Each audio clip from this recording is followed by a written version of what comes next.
Captain Shahnaz জাহান, retired. আমি 52তম দীর্ঘমেয়াদী long কোর্সের সাথে কমিশন লাভ করেছি এবং ওই সময় ঘটনার সময় অর্থাৎ 2009-এর 25শে ফেব্রুয়ারি আমি 14 ইঞ্জিনিয়ার স্বতন্ত্র ইঞ্জিনিয়ার ব্রিগেড, যেটা ঢাকায় আছে, তার আন্ডার একটা ইউনিট 18 ইঞ্জিনিয়ার ব্যাটালিয়ন, তার অ্যাডজুটেন্ট হিসেবে কর্মরত ছিলাম। তো ফার্স্ট পয়েন্টটা যেটা ছিল যে যখন সেই সময় আমি অ্যাডজুটেন্ট হিসেবে কর্মরত ছিলাম, তা আমাদের তো সকাল 8টার সময় আমাদের ফার্স্ট অফিস বসে যায়, অর্থাৎ পিটির পরে অফিস বসে যায়। তো 8টা 20 বা 30-এর দিকে, খুব সম্ভবত 20-এর দিকে, আমাকে আমার এমপি গেট থেকে জানানো হয় যে দুজন সাদা পোশাকধারী লোক ভেতরে ঢোকার চেষ্টা করেছিল এবং অলমোস্ট মানে আমাদের পুকুরের পাশে একটা ইউনিটে ঢোকার পথে একটা পুকুর ছিল ডানে, ওদিক দিয়ে ওরা ঢোকার চেষ্টা করছিল আর কি। তো তখন ওদেরকে এমপিরা ধরে ফেলার পরে তাদেরকে জিজ্ঞাসাবাদ করে এবং জিজ্ঞাসাবাদ করারও প্রায় 20 মিনিট বা 25 মিনিট পরে তারা স্বীকার করে যে তারা ডিজিএফআই এর লোক। যেটা আমি বলেছিলাম যে 9টা 10 মিনিটে যদি ফায়ার শুরু হয় তাহলে 8টা 20 মিনিটে আমাদের ইউনিটের সামনে সিভিল পোশাকে ডিজিএফআই এর সৈনিকরা কি করছে। এবং ওদেরকে যখন জিজ্ঞাসাবাদ করা হয় ওরা বলে যে স্যার আমাদের উপরে আদেশ আছে যে ইউনিটের ভিতরে কি কি কাজ হচ্ছে বা কি হচ্ছে এটা উপরের দিকে জানানো। তো পরবর্তীতে আমি এটা অন্য ইউনিটে কল করে জেনেছি যে ওদের ইউনিটেও কি সকালবেলা এরকম লোক ছিল, এবং আমি জেনেছি যে হ্যাঁ, সব ইউনিটেই লোক ছিল। আমাদের তো ওই সময়, যেহেতু আমি ক্যাপ্টেন, আমার কন্টেম্পোরারি কোর্সমেটরা অ্যাডজুটেন্ট বা কোয়ার্টার মাস্টার ছিল, সুতরাং আমি আমার কোর্সমেটদের যারা যারা ছিল, যেমন সিগন্যালসে আমার একটা কোর্সমেট ছিল, ওকে কল করেছি।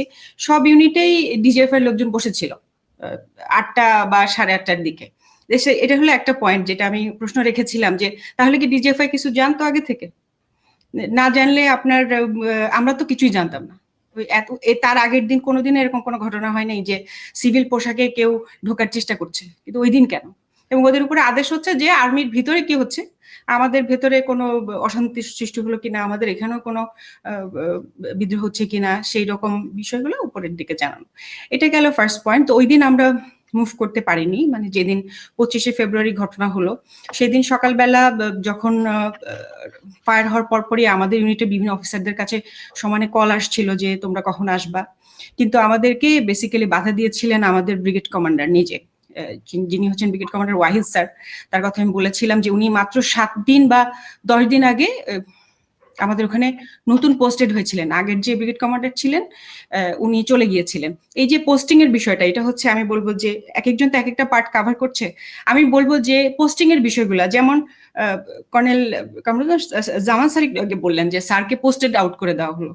এই যে পোস্টিং এর বিষয়গুলো আমরা দেখলাম, আমাদের সিও যিনি ছিলেন কর্নেল মেহেদী স্যারও 7-8 দিন আগে হঠাৎ করে পোস্টিং হয়ে আমাদের ইউনিট থেকে বিডিআর এ পোস্টিং হলেন। আবার আমাদের যিনি ব্রিগেড কমান্ডার উনিও অন্য জায়গা থেকে পোস্টিং হয়ে এখানে আসলেন। সমস্ত ব্রিগেড কমান্ডাররাই নতুন আসলেন। পুরো ঢাকাটাকে মনে হচ্ছে যেন সেট করে রাখা হয়েছে থ্রু পোস্টিং। যেটা আমি এমএস কে প্রশ্ন করেছি যে স্যার এই প্রশ্নের যদি উত্তর দিতে পারেন কেন এই পোস্টিং গুলা হলো, কেন বিডিআর এর ওই 57 জন অফিসারদেরকে গত 3 মাসে পোস্টিং করে এখানে আনা হলো, আপনি যদি আমাকে এই প্রশ্নের উত্তর দিতে পারেন তাহলে আমি চাকরি করব। ওনারা এই প্রশ্নের উত্তর দিতে পারেন না এবং ওনারা ভয় পেয়েছেন যে আরে তুমি ফোনে আমাকে এইসব জিনিস জিজ্ঞেস করতেছো। সো এই প্রশ্নটা থেকে যায় যে ওই সময় যারা এমএস ব্রাঞ্চের দায়িত্বরত ছিলেন এবং তার উপরে যারা হায়ারার্কি অর্থাৎ চিফ, তখনকার সেনা প্রধান, ওনাদের নলেজ ছাড়া তো এই পোস্টিং গুলো হয়নি। তো এই জায়গায় একটা বিশাল একটা কাজ করার জায়গা কমিশনের, যে এই পোস্টিং গুলা কাদের অর্ডারে হয়েছিল, কি ক্রাইটেরিয়াতে ওনাদেরকে তখন এইভাবে পোস্টেড করা হলো, কেন এত কুইক, মানে এই জিনিসটা তো সন্দেহের উদ্রেক করে, তাই না? যে 18 ইঞ্জিনিয়ার্স এর কর্নেল মেহেদী স্যার এত ইম্পর্টেন্ট সব কাজ করছিলাম, কারণ তার আগের 2 বছর কিন্তু, ওই ঘটনার 2 বছর আগে কিন্তু আমরা সবাই সিভিলি ডিপ্লয়েড ছিলাম, আমাদের মাইন সুইপিং চলছিল, আমাদের ইউনিট রাজুকে কাজ করছিল, বিভিন্ন ইম্পর্টেন্ট কাজে মেহেদী স্যার খুব শক্ত হাতে কাজ করছিলেন। তো যখন যেই মানুষটা শক্ত হাতে কাজ করছিলেন তাকে কেন আপনারা বিডিআরে নিয়ে গেলেন, এই প্রশ্নগুলো তো থাকে। তো সেই জিনিসটা আমি কভার করেছিলাম এবং সেই দিন সারাদিন আমাদেরকে যেতে দেওয়া হলো না। এমআইএসটি থেকে সব অফিসাররা, আমি যেহেতু ইঞ্জিনিয়ার্স ব্যাটালিয়নের, ইঞ্জিনিয়ার্সের সব অফিসারদেরকেই বাধ্যতামূলকভাবে এমআইএসটির অর্থাৎ মিলিটারিতে সিভিল ইঞ্জিনিয়ারিং করতে হয়। তো সেই সময় কিন্তু ক্যাপ্টেন ফুয়াদ স্যার, যার কথা বললেন, উনি আমার ইউনিটের অফিসার ছিলেন 46 লং কোর্সের, স্যার সুবাল স্যার, ওনারা সবাই ইয়ে থেকে চলে আসলেন এবং এসে ওনারা বলতেছেন যে আমাদের অস্ত্র কোথায়, আমরা যাব কখন। ওনাদের এটা মাথায় নেই যে আমাদেরকে যেতে দেওয়া হবে না। এবং উল্টা আরো কোয়ার্টার গার্ডকে খুব নিরাপদে রাখতে বলা হলো, যাতে হঠাৎ করে মাথা গরম করে কোন অফিসাররা অস্ত্র নিয়ে বের না হতে পারে। ওই দিন সারাদিন আমরা বের হতে পারিনি, আমাদের কাজ ছিল 25 তারিখে সারাদিন টিভির সামনে বসে বসে দেখা যে আসলে কি আপডেট দিচ্ছে। এবং আমি আরেকটা কথা বলেছিলাম যে জিনিসটা অনেকে মিস করেছেন, যে এনডিটিভি, ভারতের এনডিটিভি আমাদের ইউনিট থেকেই, পরবর্তীতে আমি জেনেছি আচ্ছা 36 লং করছেন মেজর শরীফ স্যার, যাকে নিয়ে এখন জুলকারনাইন সামি একটা প্রোগ্রাম করে করেছেন, যে তারেক সিদ্দিকীর ক্যাশিয়ার ছিলেন বা ক্যাশ ম্যানেজমেন্ট করতে পারেন, কারণ স্যারকে আমি তারেক সিদ্দিক স্যারের শাশুড়ি যখন অসুস্থ ছিল সিএমএইচ সেই সময় একদিন স্যারকে আমি ফোন দিয়েছিলাম, শরীফ স্যারকে, যে স্যার আপনি কোথায়, বলে আরে বলো না, আমি তো দিন রাত মানে নিজের বাসা নিজের রেখেও, মানে নিজের ওয়াইফকে রেখে উনি দিন রাত তখন সিএমএইচ থাকতেন ওনার শাশুড়ির সেবা যত্ন করার জন্য। সেই সময় শরীফ স্যার আমার ইউনিটে ছিলেন, 18 ইঞ্জিনিয়ার্সে ছিলেন। আমার মনে আছে যে উনি আমার পাশাপাশি বসা, আমরা সবাই মধ্যে বসা, আমাদের আপনার যেটাকে বলে যে অফিসার্স, মানে ছোট মেসের মতন আর কি, যেটা ফিল্ড মেস বলি আমরা, ফিল্ড মেসে বসা। তো স্যার সেখানে বলতেছেন এই এনডিটিভি দাও তো, এনডিটিভি দাও তো। এটা স্যারের মাথায় আসছিল যে তা আমরা 3টা 3:30টার সময় দেখছি যে এনডিটিভি ক্লিয়ার দেখাচ্ছে যে দুপুর, এটা আপনারা যদি একটু রিসার্চ করেন ইলিয়াস ভাই তাহলে পাবেন যে উনারা এত ক্লিয়ার ইনফরমেশন দিচ্ছে কতজন মারা গেছে। জেনারেল শাকিল যে মারা গেছে কনফার্ম করেছে তারা 3টা বা 3:30টার দিকে, অথচ ওই দিন সন্ধ্যা 6টার আগে আমরা তো কেউ তো ঢোকেই নাই, আর্মির ভেতরে তো কেউ ঢোকার প্রশ্ন আসে নাই। ভেতরে যে আশেপাশের যে মুনি সাহা বা তথাকথিত যেসব সাংবাদিকরা পাশেও ছিলেন, তারাও কিন্তু কোনো চ্যানেলে এটা কনফার্ম করতে পারেননি যে ভেতরে কি জেনারেল শাকিল বেঁচে আছেন নাকি মারা গেছেন। তো ওই জিনিসটাও একটা প্রশ্ন থাকে যে ভারতীয় চ্যানেলরা তো কিছু জানে কিভাবে, তারা তো ক্লিয়ার ইনফরমেশন দিচ্ছে একদম। ওই কাটিংটা যদি পাওয়া যায় আমার মনে হয় ক্লিয়ারলি পাওয়া যাবে যে এতজন মারা গেছে এইভাবে তারা বলছিল। এবং সেই দিন আমি আরেকটা ইনফরমেশন পাই সন্ধ্যা 7টার পরে, আমার তৎকালীন হাজবেন্ড যিনি পরবর্তীতে মারা যান, তিনি ছিলেন 44 আপনার মানে বিএমএ লং কোর্সের কন্টেম্পোরারি, উনি ছিলেন ফাইটার পাইলট কোঅর্ডিনেটর আশরাফ ইবনে আহমেদ। তো তার কাছে আমি একটা ইনফরমেশন পাই, যেমন সে তখন ঢাকায় ছিল, তার ইউনিটে ছিল, সে MiG-29 এর পাইলট ছিল। সে আমাকে ওই 7টা বা 7:30টার দিকে জানায় যে তার একজন আত্মীয় সিভিল, সে নাকি তাকে ফোন করেছিল এবং তারা বলেছিল যে তারা খুব ভয় পাচ্ছে, মানে এই জিনিসটার সাথে অনেকগুলো প্রোগ্রামার যুক্ত ছিল। প্রোগ্রামার, এই যে জিনিসটা আমি অনেকে বলতে শুনেছি, আবার অনেকে বলতে শুনি। প্রোগ্রামার মানে উনি হচ্ছেন খুব ভালো, আচ্ছা ওনার ব্যাপারটা বলি, উনি হচ্ছে আশরাফের ক্লোজ আত্মীয় ছিল। আশরাফের মাধ্যমে সে ডিজিএফআই তে একটা কাজ পায়, প্রথমে মনে হয় ওর একটা ওয়েবসাইট, ও ডিজিএফআই এর কিছু অফিসারের সাথে তার পরিচয় হয়, পরিচয় হওয়ার পরে সে প্রথমে কিছু ওয়েবসাইট বানানোর কাজ এগুলি পায়। পরবর্তীতে সে নাকি কল করে বলেছে যে ওদেরকে একটা কাজ দিয়েছে যেখানে অনেকগুলো প্রোগ্রামার একটা রুমে ছিল। জিনিসটা আপনাকে বুঝাই, তাদের কাজটা কি ছিল, ধরেন অলরেডি কিলিং শুরু হয়ে গেছে, অফিসাররা বিভিন্ন জায়গায় ছিটকে চলে গেছে, কেউ কবরস্থানে, কেউ কারো কোনো এনসির বাসায়, কেউ কারো কোনো জেসিওর বাসায় গিয়ে আত্মগোপন করে আছে। তখন তারা কি করছে, সবাই টেলিফোনে কথা বলছে, আমার বাসায় সবাই ঠিক আছে কিনা, বাইরে ফোন দিচ্ছে। এই টেলিফোনটা যাওয়ার সাথে সাথে একটা জিআর বা একটা ম্যাপিং জিওগ্রাফি ব্যবহার করে, অর্থাৎ ওই ফোনের সিগন্যালটা ধরে ওনার লোকেশন বের করা যায়, এইরকম একটা প্রোগ্রাম সেই সময় ওখানে ওনার আগে থেকে সেট করা ছিল। কতটা পরিকল্পিত, সেই প্রোগ্রামারটা ওই কাজটার সাথে যুক্ত ছিল এবং তার ভাষ্য মতে তার সাথে আরো কয়েকজন ওই টেবিলে ছিল। এখন ওইখানে এই কাজটার যে কমান্ড দিচ্ছিল তাকে তারা দেখে নাই। যেমন আমরা আজকাল অনেক সাইবারিয়া দেখি না, ক্রাইম দেখি না, যে আপনি বসকে দেখতে পাচ্ছেন না, শুধু তার ভয়েস কমান্ড শুনছেন। সে যেমন বললো যে ওকে একটা সিগন্যাল দিল, ওই সিগন্যাল দেওয়ার সাথে সাথে ওনারা কি করলো, ওনারা ম্যাপিং করে ওই জিআরটা বের করলো এবং বের করে ওই লোকেশনটা দিল যে এই লোকেশনে এই লোকটা আছে। এবং একটু পরে দেখা গেল যে বিডিআর এর লোকে ওই জওয়ানগুলো ঠিক ওই লোকেশনে গিয়ে ওই অফিসারটাকে ধরে এনে মারছে। এটা হয়েছিল। এখন এইটার টেকনোলজি কি বা সেটা আমার জানা নাই, কিন্তু এটা আরো রিসার্চের মানে জায়গা রাখে এবং কমিশন এটা করতে পারে। এবং আমি যতটুকু জানি যে গ্রামীণ ফোন, সিটিসেল যেই এটা ব্যবহার করুক না কেন, যার যে ফোন থাকুক না কেন, ওই ফোনটা ইন্টারসেপ্ট করার জন্য একটা পার্টিকুলার ডিভাইস দরকার ছিল, যেই ডিভাইসটা ওই বিডিআর এর ভেতরেই লাগানো থাকতে হবে। এবং এটা আমার ইন্টারগেশন, যখন আমি 27শে ফেব্রুয়ারি ঢুকি, আমি জিজ্ঞেস করেছিলাম যে এরকম কোনো তোমাদের টাওয়ারে কোনো মেশিন লাগাইছে নাকি, তখন অনেক সৈনিক বলেছে যে হ্যাঁ তো স্যার লাগাইছে। ওই বিষয়টা আসতে পারে। এই ছিল আমার গেল হলো 25 তারিখ। 26 তারিখে আমরা সারাদিন আবাহনী মাঠে ছিলাম। আমাদেরকে মুভ করতে বলা হলো, কিন্তু আমাদেরকে বলা হলো যে আদেশ দেওয়ার আগে আমাদের ভেতরে ঢোকার দরকার নেই। 46 ব্রিগেড অলরেডি এই দায়িত্বে আছে, তারা কর্ডন করছে, তারা অন্যান্য কাজকর্ম করবে। যখন আমাদের এক্সট্রা রিজার্ভ ফোর্স হিসেবে ইঞ্জিনিয়ার ব্রিগেডকে দরকার হবে, আর্মস তো দুইটা এরপরে আছে, সিগন্যালস একটা ব্রিগেড আছে, তো আমাদেরকে তখন ডাকা হবে। তো ওইখানে ওই আবাহনী মাঠে 26 তারিখ সারাদিন সকাল থেকে সন্ধ্যা পর্যন্ত, সকাল থেকে একেবারে আপনার রাত 8টা পর্যন্ত আমি ওখানে উপস্থিত ছিলাম। আমরা বুলেট প্রুফ জ্যাকেট পরে, এবং আমি একমাত্র নারী কর্মকর্তা ছিলাম সেখানে।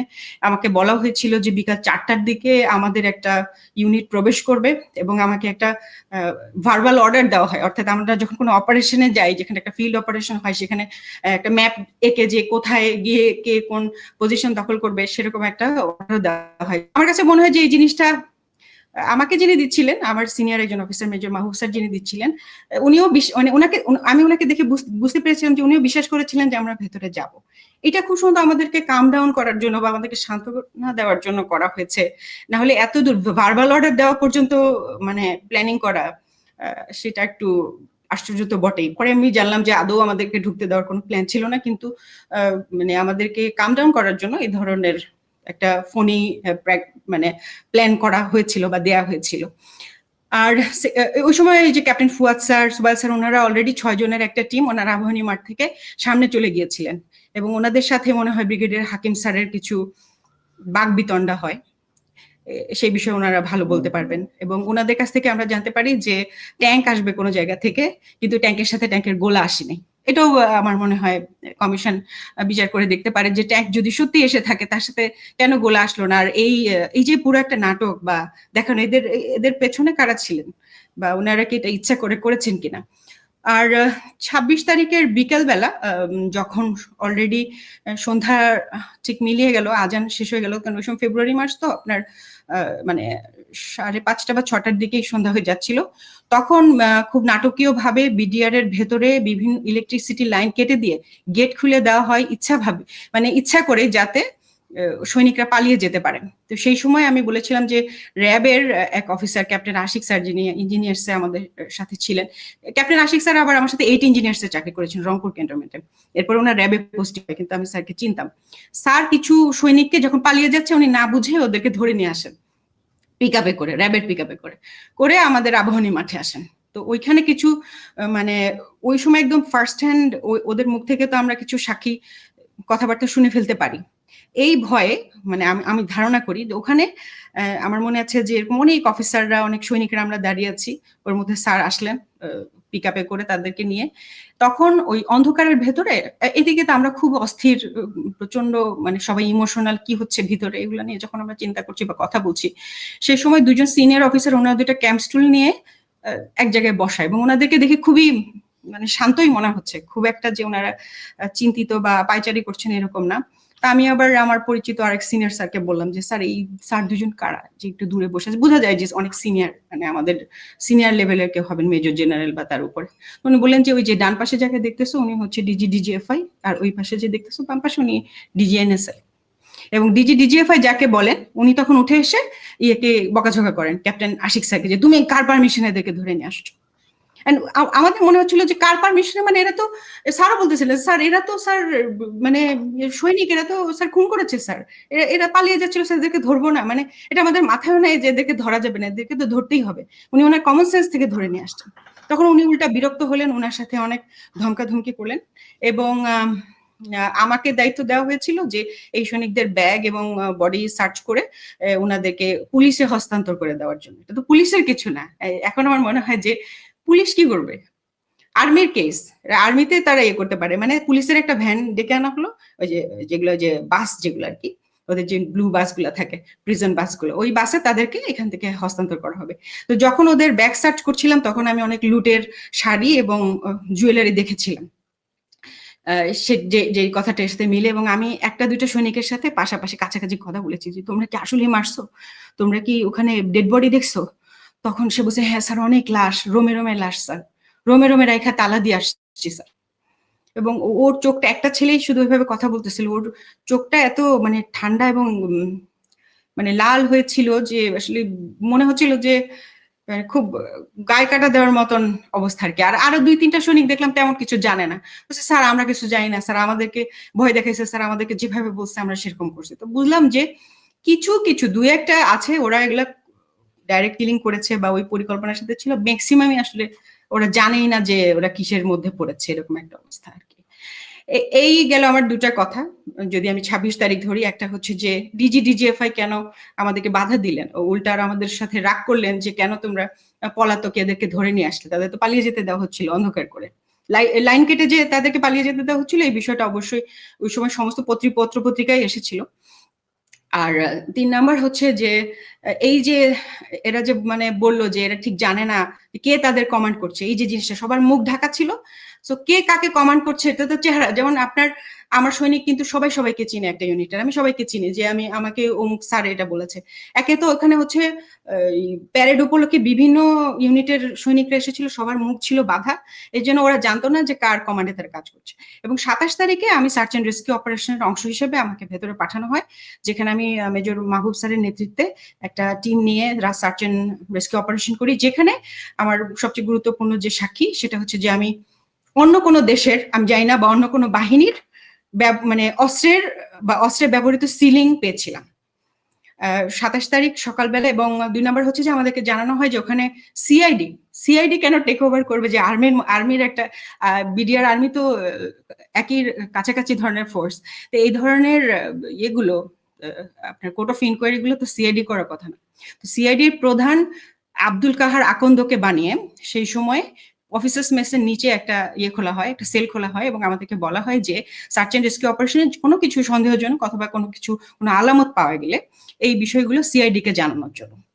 এবং আমি নিজে দেখেছি যে প্রথম যে আলামতটা আমি পাই, যেটা ছিল কিনা একটা সৈনিকের বাসায় এক জায়গায় কিছু ব্লাড ছিল, আমি বলেছিলাম যে একটা মানুষকে টেনে হিচড়ে নিয়ে যে গেলে যে এরকম একটা অবস্থা তৈরি হয়, সেটা যখন আমি তাদেরকে জানাই, তারা ইন্টেনশনালি কোনো রকম ছবি না তুলে এবং কোনো রকম প্রমাণ না রেখে ওটাকে মুছে ফেলেছিল, মপিং করে মুছে ফেলেছিল। ওইটা আমার নিজের চোখে দেখা। প্রথম থেকে তাদের কাজ ছিল কিছু ওদেরকে বললে ওরা মুছে ফেলতেছে। ওরা আগুন, আমি এরপরে যে এক জায়গায় আগুনে ওনাকে মনে হয় পুরানো হয়েছে কোন একটা অফিসারকে, ওনার মানে আপনার জুতার টুকরা, পোড়া পোড়া কাপড়ের টুকরা, এগুলা একটা মানে আমাদের ইয়ে দিয়ে, যে ইঞ্জিনিয়ার্স এর কিন্তু এক্সকেভেটর থাকে, আমাদের একটা এক্সকেভেটর নিয়ে যাওয়া হয়েছিল, ওইটা দিয়ে ওরা খুঁড়ে বের করছিল। তো আমি যখন ওনাকে বলছি, ওটা ওরা মানে গায়েব করে দিচ্ছে, এবং আপনি কোনো রিপোর্টে কোথাও এগুলি পাবেন না। তো তাহলে কি আমি ধরে নিব যে আব্দুল কাহার আকন্দ সবকিছু জেনেই শুরু থেকেই আলামত ধ্বংস করেছিল? এবং কনক সরের প্রোগ্রামে যেদিন আমি এই কথাটা বলি, ওই দিন উনি বাংলাদেশে ছিলেন, ওই দিন রাতে উনি পালিয়েছেন। ওই দিন রাতে উনি যখন এয়ারপোর্টে গিয়েছেন, ওনার নামটা যখন আমি বলি, সেই দিন রাত্রেবেলা কিন্তু কনক ভাই ফোন দিয়েছিলেন এয়ারপোর্টে, এবং এয়ারপোর্ট ইমিগ্রেশন পুলিশ আমতা আমতা করলো, এবং এই কথার মাঝখানে উনি পালিয়ে চলে গেলেন। এটা আরো পরিষ্কার যে আমি যেদিন বললাম ওনার নামটা, সেদিন রাতে উনি পালিয়ে গেলেন। এই লোকটা সবকিছু জানে শুরু থেকে শেষ পর্যন্ত, এবং আমার আশা থাকবে যে কমিশন এই সমস্ত লোককে বিদেশ থেকে তলব করবে, যাকে দরকার, ইন্টারপোল অথবা যাকে দরকার তাকে দিয়ে তাকে নিয়ে আসবে। এবং এরপরে হচ্ছে যে আমরা আমাদের টিমটা নিয়ে যেখানে পিলখানায় মূল হত্যাকাণ্ড হয়, অর্থাৎ প্রথমে যখন মেজর জেনারেল শাকিল স্যার এবং তার অফিসাররা যখন বের হন, তখন কিন্তু 6 জনের একটা দল, যেটা আমরা বিভিন্ন শুনেছি, যাদের মুখ কেউ দেখেনি, হেলমেট দেওয়া, তারা কিন্তু গুলি করেছিল। যে জায়গাটাতে ওনাদের মেইন কিলিংটা হয়েছে একেবারে সকাল 9টা 10-এই, ওইটার কাছেই আমি অনেক পরে চিন্তা করেছি যে ওইখানে কেন ওরা অস্ত্রটা ফেলে গেল। আসলে কাজ করতে গেলে ভুল হয়, একদম সব মাস্টার যারা তাদেরও ভুল হয়। ওইখানে একটা অস্ত্র ছিল যেটা তখনও হাফ লোডেড ছিল, 15টা বা 16টা ইয়ে তখনও ভেতরে ছিল 30টা রাউন্ডের মধ্যে। এটা আমার একটা সৈনিক পেয়েছে, ও দৌড় দিয়ে এরকম গিয়েছে যে স্যার এটা কি, স্যার এখানে একটা অস্ত্র পড়ে আছে, মানে ওটা একটা সাইডে আপনার বারান্দাটার যে এটা আমার ভিডিওতে আছে। সৌভাগ্যক্রমে সেখানে এনটিভির একটা দল, তারা বিভিন্ন জায়গায় ছুটে ছুটে বেড়াচ্ছিল, বিভিন্ন অফিসে আপনি এখানে কি করছেন, আপনি এখানে কি দেখলেন, এরকম ওরা রিপোর্ট করছিল। তো ওই সময় একটা টিম, ওই যখন আমি অস্ত্রটা হাতে নিয়েছি তখন ওরা এসে উপস্থিত হয়, আমি দেখিও নেই যে ওরা আমার ভিডিও করছে। তো ওরা একজন এসে বললেন যে আপা আপনার হাতে এটা কি, আপনি এটা কি দেখতে পাচ্ছেন? তখনই আমি হাতে অস্ত্রটা নিয়ে একদম বিস্ময়ে হতবাক হয়ে গেলাম, কারণ ওই যে সিলিংটা লাগানো ছিল, এই লিঙ্কটা আমাদের বাংলাদেশ আর্মির না, এবং বাংলাদেশ মানে বিডিআর এরও না। বিডিআর আর্মি একই অস্ত্র ব্যবহার করে, 7.62 মিলিমিটার রাইফেল 56। তা আমাদের ওটা যে সিলিং এর চিকন যে সিলিংটা থাকে, ওটা দুইটা সিলিং লাগানোর দুইটা জায়গা থাকে, সব স্যাররা বলতে পারবেন। তো আমি বলেছি যে আমাদের ট্রেনিংটা এরকম যে কেউ যদি ঘুম থেকে উঠেও তার হাতে আপনি একটা সিলিং দেন, ও কিন্তু জায়গা মতো সিলিং লাগাবে, কিন্তু ওইটা সিলিংটা ছিল মুখের মধ্যে জঙ্গিদের মতো বাঁধা। আপনি একটা ওড়না দিলেন বা আপনি একটা যে গামছা দিয়ে মুখ বেঁধে একটা নিয়ে আপনি সিলিং বানালেন, এটা হচ্ছে আপনার কি বলবো সিভিল জঙ্গি বা সন্ত্রাসীদের কাজকর্ম।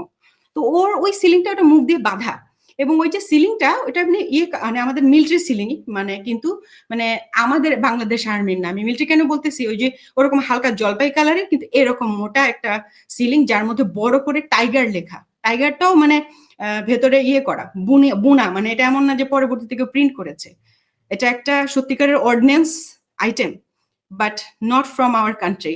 এটা খুব ইম্পর্টেন্ট সাক্ষী আমি বলবো যে এই ওই সিলিংটা পরবর্তীতে আমি গুগল করেছি এবং আমার গুগলে এসেছে যে ওই তামিল টাইগার এই সিলিং এই ধরনের ব্যবহার করে।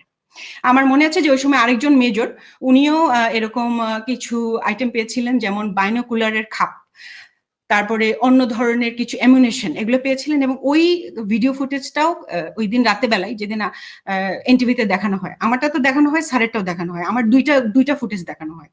আরেকটা ফুটেজ ছিল, এখান থেকে আমরা চলে গেলাম, এরপরে হচ্ছে যে আমি একটা গাড়ির সামনে দাঁড়িয়েছিলাম, যেখানে অনেকগুলো গাড়িকে চালিয়ে নিয়ে আপনার গাছের নিচে অথবা আপনার একটা চারদিকে কি বলে গোলঘরের ভিতরে ঢুকিয়ে নিয়ে সেখানে ওইটাকে পোড়ানো হয়। এবং ওই পোড়ানোটা যে এমন ভাবে পোড়ানো, মানে অল্প অল্প পোড়ানো, পুরা গাড়ি পুড়ে তো শেষ, আপনার স্টিল গুলোও গলে গেছে। পরে আমি শুনলাম, মানে সৈনিকদের কাছ থেকে কথাবার্তা বলে, ওরা এক ধরনের পাউডার ইউজ করেছিল, বিশেষ ধরনের পাউডার, যেটাতে কোনো আলামতি থাকবে না ভিতরে কি ছিল, এইরকম পাউডার। তো ওই পাউডার তারা আগে থেকে বিপুল পরিমাণে পাউডার তাদের কাছে মজুদ ছিল। আরেকটা জিনিস আমার মনে আছে যে যখন সৈনিকরা পালিয়ে গেছে, তারা তো সবাই তাদের বুলেট প্রুফ জ্যাকেট ফেলে পালিয়ে গেছে। শত শত শত শত বুলেট প্রুফ জ্যাকেট আমি নিজের চোখে দেখেছি, সবগুলা ওই যে ওয়ালটা আছে না, ওয়ালের মধ্যে ছাড়া, মানে ওইটাকে ওরা খুলে খুলে ওরা পালিয়ে গেছে সিভিল ড্রেস পরে, যেটা হোক। শত শত বুলেট প্রুফ জ্যাকেট ওখানে থাকার প্রশ্নই আসে না, কারণ বুলেট প্রুফ জ্যাকেট একটা ইউনিটে থাকেই 3 থেকে 4টা অফিসারদের জন্য। আমি আমার ইউনিটের কথা বলতে পারি, 18 ইঞ্জিনিয়ার্স আমাদের কাছে কোনো বুলেট প্রুফ জ্যাকেটই ছিল না যখন আমরা অপারেশনে যাব। আমরা অন্য ইউনিট থেকে এনে 27 তারিখ সকালবেলা আমাদের লোক গেছে, দুপুরবেলা এনে 26 তারিখ সকালবেলা গেছে, দুপুরবেলা এনে আমরা বুলেট প্রুফ জ্যাকেট পরেছি।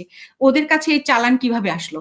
আমি এটাও নিজে নিজে একা একা মাথাবড়ি করে ইনভেস্টিগেশন করেছি যে হ্যাঁ ঠিকই 2009 ফেব্রুয়ারিতে ঘটনা ঘটলো না, আপনারা দেখবেন 2008 সেপ্টেম্বর মাসে এই চালানগুলো এসেছে, এই বিপুল পরিমাণে যে আপনার বুলেট প্রুফ জ্যাকেট গুলো সেগুলো সেখানে এসেছে। এটা আমি বের করেছি এবং কমিশন যদি চায় আমি তাদেরকে হেল্প করব আরো ফার্দার। শুধু তাই না, এই চালানগুলো কারা নিয়েছে? 44 রাইফেল ব্যাটালিয়ন। আপনি সবকিছুতেই 44 রাইফেল ব্যাটালিয়নকে পাবেন। 44 রাইফেল ব্যাটালিয়নের অফিসারদের কারো বাসায় কোন রকম হয়নি, কোন রকম ভ্যান্ডালিজম হয়নি। সব ভাবিরা আগে থেকে জানতেন, ওনার কেউ ভেতরে ছিলেন না। 44 রাইফেল ব্যাটালিয়নের কোনো অফিসারের ওয়াইফ ভেতরে প্রেজেন্ট ছিলেন না, তারা সবাই বাইরে আগে থেকে হয় মেসেজ ছিলেন নাহলে বাসায় ছিলেন। কেন? আপনারা কি জানতেন? আপনারা জানলে বললেন না কেন বাকি লোকগুলাকে? তাদের অপরাধটা কি? আরেকটা ভাবিকে তো বলতে পারতেন। এই কথাটাও আপনারা কেউ বললেন না। এটা আমার দুঃখ ছিল এবং সেটা আমি বলেছি যে আমি এটা মেনে নিতে পারি যে অন্য দেশের মানুষেরা আমাদের শত্রু, আমি এটাও মেনে নিতে পারি যে চোর বাটপার রাজনৈতিক কিছু লোক, রাজনৈতিক সন্ত্রাসরা আমাদেরকে মেরে ফেলতে এসেছিল। আমি এটাই শুধু মানতে পারি না যে আমরা কিভাবে পারলাম, একই ভেতরে 3টে ইউনিটের মধ্যে একটা ইউনিট কিভাবে তার ইনভলভমেন্ট। এই সমস্ত লোকেরা সবাই প্রায় বাইরে চলে গেছেন 44 রাইফেল ব্যাটালিয়নের। আমি চাইবো এবং আশা করব, যেটা নিয়ে শহীদ পরিবারদের একটা প্রোগ্রামে আমরা কথা বলেছি, যে তাদেরকে ইন্টারপোলের মাধ্যমে অথবা যে কোনো ইয়ের মাধ্যমে যে অন্য দেশ থেকে ফেরত আনার জন্য বাংলাদেশে, এবং তারা এটা খুব ভালো ব্যাখ্যা দিতে পারবেন যে কিভাবে তারা এটার সাথে ইনভলভ ছিলেন বা কত দূর ছিলেন বা কোন পরিস্থিতিতে আসলে ছিলেন। তো এই বিষয়টা এবং ওই কাটিংটাও এনটিভির কাছে আছে। আমি জানি না এতদিন পরে এনটিভি কে তলব করলে তারা আমাদের ওই ফুটেজ গুলা দিবে কিনা, ভিডিও ফুটেজ গুলা। অ্যাটলিস্ট কমপক্ষে 5 থেকে 10টা ফুটেজ ওদের কাছে ওই সময় আছে, কারণ ওই টিমটা ওই সময় ঘুরে বেড়াচ্ছিল এবং বিভিন্ন অফিসারদের কাছ থেকে আলামত গুলা সচিত্র ভাবে নিচ্ছিল। তো সেদিন রাত্রেবেলায় আমার ফুটেজটা তারা দিয়ে দেয় এবং তখন আমার সিও কে ডিজিএফআই থেকে ফোন করে থ্রেট দেওয়া হয় এইরকম ভাষায় যে এটা আমরা যেভাবে সে কথা বলছিল, যেখানে আগে থেকে পরিকল্পনা, মনে হচ্ছে এত অস্ত্র বারুদ কোথা থেকে উপস্থিত ছিল। আমি যেভাবে বলেছিলাম ওখানে আমি বলেছিলাম যে দেখে তো আসলে কোনো বিদ্রোহ মনে হচ্ছে না, একটা পরিকল্পিত লিডারশিপ আছে এরকম মনে হচ্ছে। মানে সামান্য কিছু সৈনিক তারা এরকম আপনার ট্রেনিং করা, মানে কি ভেতরে কমান্ডো করা অফিসারদেরকে মেরে ফেললো, কোনো কমান্ড ছাড়া, এটা মানে এটা এমনিতেই কমন সেন্সে বলে যে বিশ্বাসযোগ্য না, কিন্তু ভেতরের আলামত ওই দিনই বলছিল যে প্রচন্ড পরিকল্পিত, অনেক আগে থেকে পরিকল্পনা করা বিষয়টা। ওই কথাগুলো তো আমি ওই দিনই বলেছি। তারপরে যেটা হলো যে আমি এরপরে চাকরি ছেড়ে দিই একদিন পরে, আর 27 তারিখে, তো আমি 28 তারিখে আমি প্রথমে ইয়ে করি, অ্যাপেন্ডিক্স যে সাবমিট করি যে আমি এখানে আর চাকরি করব না, কারণ হচ্ছে আমার মোরাল ডাউন হয়ে গেছে। এখানে বাংলাদেশের মতো আর্মির ভেতর, ঢাকার ভেতরে কিভাবে এই ঘটনা ঘটলো, কেউ কোনো প্রশ্নের উত্তর দিচ্ছে না আমি যেখানে। এবং আমাকে যখন থ্রেড দেওয়া হলো আমাদেরই প্রতিষ্ঠান থেকে, তখন আমি বুঝে গেলাম যে আসলে এখানে কি হয়েছে। উপরে যে আমি জিজ্ঞেস করছি, তারপরে আমাকে যখন পরবর্তীতে এমএস ইয়ে করলেন, নিজে কল করলেন, তখন আমি স্যারকে বললাম যে স্যার আমাকে এই, স্যারকে বললাম না, তার আগে যে আমি বলেছিলাম যে জামিউল স্যার ছিলেন আমাদের ইঞ্জিনিয়ার স্যার, তখন এমএস ব্রাঞ্চে, তখন আমি স্যারকে প্রশ্ন করেছিলাম যে স্যার এই যে পোস্টিং গুলো হলো, আপনি তো নিজেই পোস্টিং গুলোর সাথে যুক্ত ছিলেন, আপনি কি আমাকে বলতে পারেন যে 57 জন অফিসারকে কেন আপনারা গত 3 মাসে একসাথে পোস্টেড করলেন? আপনারা কি জানতেন স্যার এখানে ওনাদেরকে মেরে ফেলা হবে? উনি উনি আমার ফোন, মানে ওনার যে রিয়াকশনটা ছিল, ধরেন আমার কি হবে যে না তো এরকম কিছু না, আমরা হঠাৎ করে শুনলে কি হয়, হি ওয়াজ লাইক তুমি ফোনে এসব কি আলোচনা করতেছো, it's so secret thing, I have asked him.